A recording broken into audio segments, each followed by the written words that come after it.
Crooks, Lair, Crooks, Lair, Crooks, Lair, Lair. Crooks, Lair, Crooks, Lair, Lair. Crooks, Lair, Crooks, Lair, Lair. Crooks, Lair, Crooks, Lair, Lair.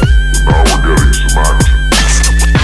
Yeah, so I think it was because it was directional. Yeah. Like just pointing And up. so you want something that's super diffused, so it just adds a little bit of glow, because then you get the edge light on our faces as well. Because then you not only have your fill light in the front, Mm-hmm. and then that edge light just helps accentuate things, and it makes it just look. It helps add light into the scene, but it doesn't overblow everything, and it's just a nice calm.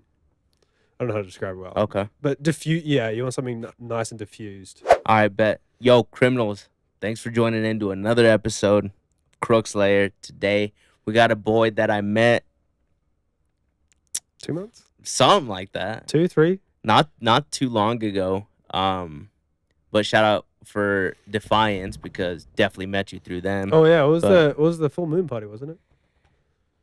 Were you there at the full moon party? What was the full moon party? The one in Heber. The one before the haunting. No. You weren't there? Okay. No, I was out of town. Because I go back to Idaho often. 'Cause my family's okay. back there. Yeah. And I do know I missed the first show because I was in Idaho. But, Turn this off real quick yeah. before my notifications start blowing the fuck up. No, but go ahead and introduce yourself, brother. What's up? My name's Sebastian. Ooh, hello. We're gonna retard in this real quick. Yes, sir. Maybe. Maybe not. Yep, should be right. Yeah, that's cool. What's up? I'm Sebastian. Assett. Assett. I play under Assett. New rebrand. Still don't have music out. It's coming, I swear to God. But I'm a local freelance photographer in the Salt Lake area. One thing that I like or that I miss about like that era of electronic music in the States is it was so diverse. On a lineup, you will have like 3 stages, but each stage will be dedicated to a certain genre. Now it's a 3-day festival. 9 of the top 15 artists are dubstep or bass. Yeah. And Love bass house. you're going to have 3 different stages, but they're all going to have dubstep on them at some point. I mean, my first festival, dude, was Good Life, like 2014 in Australia. And so Good Life was like this thing, and they had it was the same lineup, but it had an under 18 show and an over 18 show. Okay. And it was just sick, dude. It was Deadmau5, Macklemore, Okay. Bauer, Porter Robinson pre-Worlds, Okay. Data Life. Like Spitfire Porter Robinson? Yeah, dude, it was fucking sick. I'm so glad that I can, and I'm really bummed that I never got to see Porter Robinson before Nurture. Okay. Because the last time I saw him before he released Worlds, and then I saw him after he released Nurture. And I love Porter Robinson. I love him to fucking death. That dude hands down saved my life one night. One thing I do remember about like that era is drum step was huge. Drum set which was is dude, like the whole 80 Monster Cat. 80 to 90 BPM dubstep. Yeah. Essentially. I mean, and that's what kind of like tear out drum and bass and like neuro bass drum and bass has become. And I keep trying to convince you fuckers over here that it's like, look, some drum and bass is just double time dubstep. Like that's all it fucking is. Like, What were you going by before Assett? I was playing on a Bronto. And I was talking to Landon the other day, and someone was complaining. They're like, "Who's Bronto? Like, do you know there's a dude named Brondo?" And I actually went under Bronto because my like gamer tag has been Brontosaurus 420 for so long. Okay. I don't even smoke weed, but it was just like funny, and so people call me Bronto all the time. And when I started actually playing proper stuff, I went under Bronto. And the whole reason I kind of changed, like rebranded, was first of all, I don't really like the way it sounds. And I don't think it reflected who I was, like, as a word, in a way, if that makes sense. I don't know. It's weird in my head the way it made sense.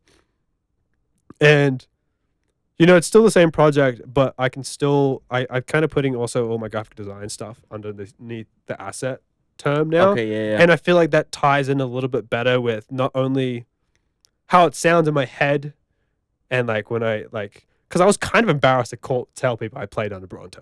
I just really did not like that name. And I couldn't figure out something else. And now I really like Assett, and I feel like it kind of reflects not only like what I want it to and how it sounds and what I'm doing with the project, but it more reflects on who I am as a whole, as like not only just the music side, but all the fucking photography stuff I'm doing, all the graphic design stuff I'm doing, and what I want it to sound like. So Okay. that's where I kind of went with it, and I'm happy with it now. Don't stay in a lane. As much as I just said, I would want to keep a podcast in a lane. After what I just said, actually, do fucking don't do that. everything, man. Like, I think that's like I'm not one to brag about myself, but I'm very proud of the amount of shit that I do. And you know, I'm not the best at everything. I'm not the best photographer. I'm not the best DJ. I'm nowhere near the best fucking skier. But I do a bunch of shit, and it makes me happy. And I don't go, well, I'm interested in this, so I only have to do this. Yeah. Or like, even like mixing, it's like I still mix house, I still mix dub. It's still a ton of fun. Like, like, do what even if the shit isn't what you think it should be, just keep fucking doing what makes you happy, man. Yeah. Like, that's the biggest thing is just do shit that makes you experience happy. is fun, dude. Like I do way too much stuff and I get overwhelmed all the time, but when I look back, I'm so glad I do the amount of different things that I do. Yep. So It could be hella overwhelming, but when you look at all the shit that you do and just you can understand do, it's gonna be expensive as fuck. you're gonna spend so much money, bro. Between photography, music, and cars, it's just like there goes all my money for the next 20 years.